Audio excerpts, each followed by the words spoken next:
Vektor, ret sanak pun sanal. Birinchi, Ikkinchi, uchinchi, to'rtinchi, beshinchi, 6, 7, 8, 9, 10, 11, 12, 13, 14, 15 sanaq аяқталды.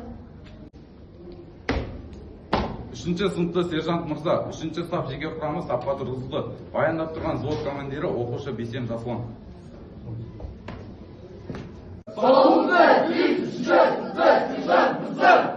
Біздің ұран біз, тоқпыз, біз, жанұяң, Жамбыл орта мектебі, тек қана Алтай.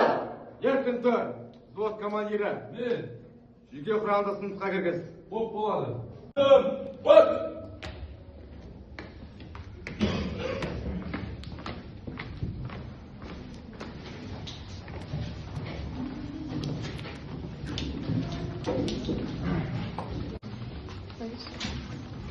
Ақыл алымды жақсартып алды. Назарларыңызды бейнеролик аударыңыздар. Армысыздар жас сарбаздар. Бүгін біз заманауи әскери технологиялардың ең қызықты әрі маңызды бағыттарының бірі әскери робот техникасының негіздері тақырыбында. Бұл тек техника емес, бұл адам өмірін қорғауға, қауіпсіздікті қамтамасыз етуге арналған зияткерлік жүйе. Болашаққа деген көзқарастарыңызды қалыптастырып, сын тұрғысынан ойлау дағдыларыңызды дамытасыздар. Басасыздар, ұяшырыңыз. Басқан кезде қай топтың аты шығады, ары көрсін қарыш, сол топқа барып отырамыз. Сәлеметсіздер ме, жас ұрпақ? Адамның батыры Бауыржан Момышұлы. Бүгін сендерге арнайы тапсырма бар. Алдарыңдағы сарбаздарды басыңдар, қай топта екендеріңді білесіңдер. Бұл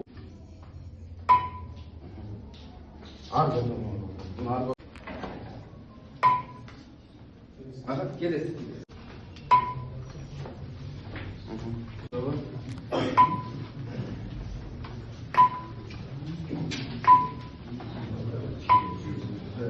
Сұрақтарды оқып, жауабы дайын болған кезде алдын.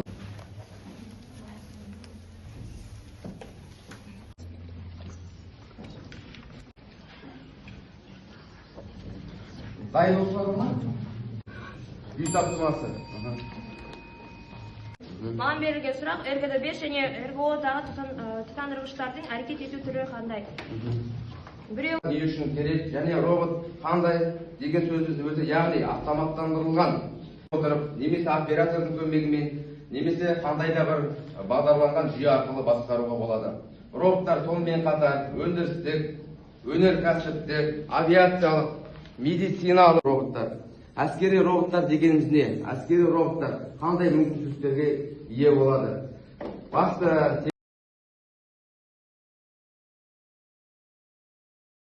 қандай мүмкіншіліктер бар екенін таныстырып, әскери роботтардың қандай жауынгерлік тапсырмаларды тактикалық, техникалық мінездемесімен таныстыратын боласыздар. Олай болса, құрметті оқушылар, сабаққа кіріссеңіздер, сіздерге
Yetmeydi vaxtlarımız oldu.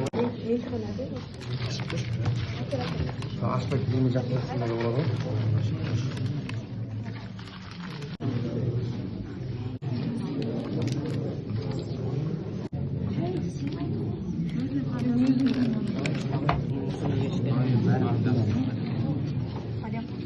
Bulay mı bakayım?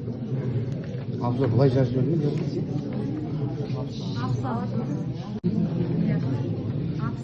Hayır, hayır, hayır. Hayır, tamam.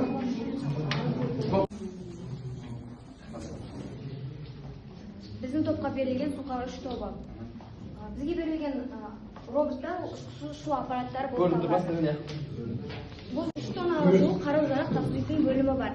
6 аспалы қозғалтқышы бар. Қозғалтқышы реактивті болып келеді. Ұрыстық қимылдарды жүргізеді. Және де оны қазірше оператор адамдар басқарады, және де болашақта жасанды интеллекттер қарау, шешім қабылдау, әрекет жасау. Бұл ең алғаш ақш елінде шығарылған. Бұл Тапсан 3000 жеңіл ұшақ болғандықтан оған қону жолақтардың қажеті жоқ. Бұл суретте Сұңқар 3 ұшқышсыз ұшу аппараты. Қазақстан Республикасының қарулы күштерінде ең маңызға ие ұшу аппараты. Сұңқар 3 көп салалы әскери ұшқышсыз ұшу аппараты. Оның биіктігі 3 метрге дейін жетеді. Оның басты қызметі әуеден суретке түсіру. Мысалы, баяғы заманда жауын арнайы барлаушы, яғни разведчикті беріп, бірнеше айлар сол жақта жатып зерттеген. Ал қазір технология дамыған заманда осындай әскери роботтар арқылы жаудың жерін лезде, тез ақпаратпен суретке түсіру арқылы зерттейді. Кеңінен таралып, кеңінен қолданып жатыр. Арғы Сұңқар тобының жауаптарын толықтай келесіздер ме? Жауап болып айтылмаса, ойларыңызды толықтырсаңыздар болады. Көп рахмет.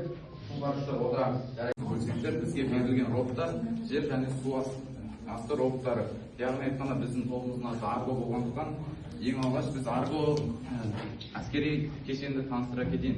Арго бұл жергілікті жерді барлауға, күзетуге арналған әскери кешенді робот болып табылады. Ол жер табылады. Ал енді платформа енді оқушы мәлімет.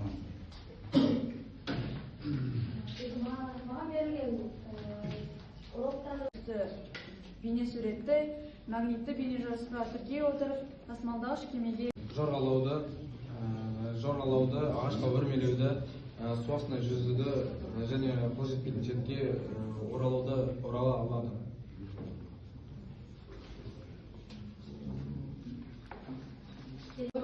Робот болғандықтан ол қалалық сипатталған адамдарға 60 км сағатта болады. Қарап отырсаңыз, бұл роботтың салмағы 24 кг, ал бірақ оның көтеретін жүгі 75 кг. Яғни өзінен 3 есе көп заттарды көтере алады.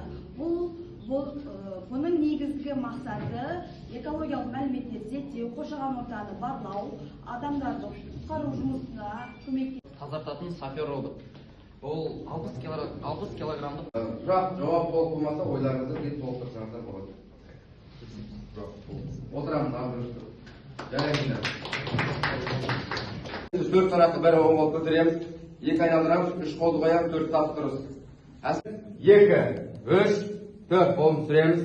Әскери тәлімді 2 санатқа көрсетеміз. 1 дегенде қоямыз қолымызды, 2 деген түсіреміз. 1, 2, 1, 2, 1, 2. Отырамыз. Жетпесіңіз дайынсың? Сен айдауыз, сен камера қой. Екі-үш жиынтығынан құрастырылған робот. Bluetooth және Wi-Fi арқылы қашықтан басқарылады. Және заттарды Барлаушы робот. Ол барлайды және қашықтықтан басқарады. Оны қазіргі таңда роботтардың бірінші атқаратын жұмысы бұл адамдарды қорғау. Бұл робот ерекшелігі бізде қашықтықтан басқарылады. Адам бара алмайтын қауіпті жерлерге осы робот арқылы бақылауға осы роботтарды жіберіледі. Және де ми жүйесін жақсы жұмыс атқаруына осы арттыру арқылы осы ой жүйесін арттырады. Сонымен қатар бұл роботтар сенсорланады. 3 түрлі осы біздегі қазіргі роботта 3 түрлі сенсор бар. Светтерді Қазір мені алып, тамашалаңыздар.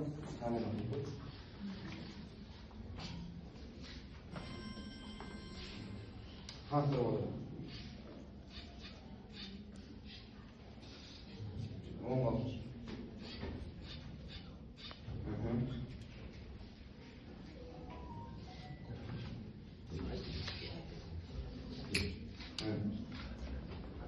Яғни минаны алды, қауіпті аймақтан және қауіпті аймақтан жеке құрамға жол ашып бере алады.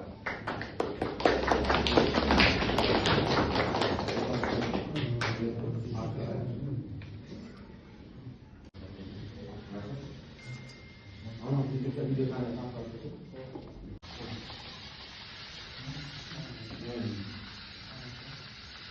бұл барлаушы суретке түсіреді және аудио тасма жүргізіп, орталыққа құрамға штабқа немесе тікелей штабқа жібере алады.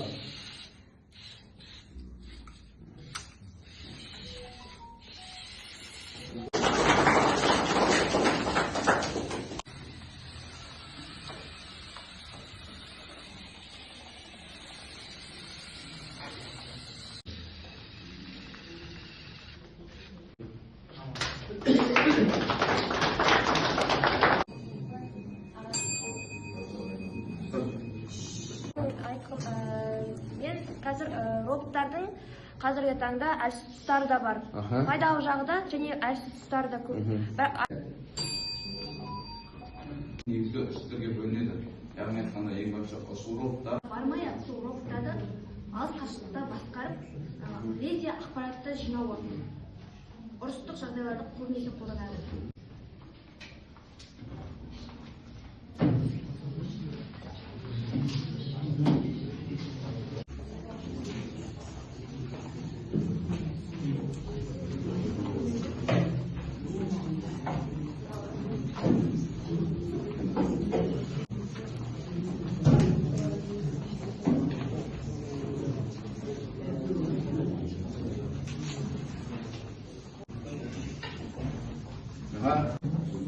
Барлықтарыңыз түсіндіңіздер ма?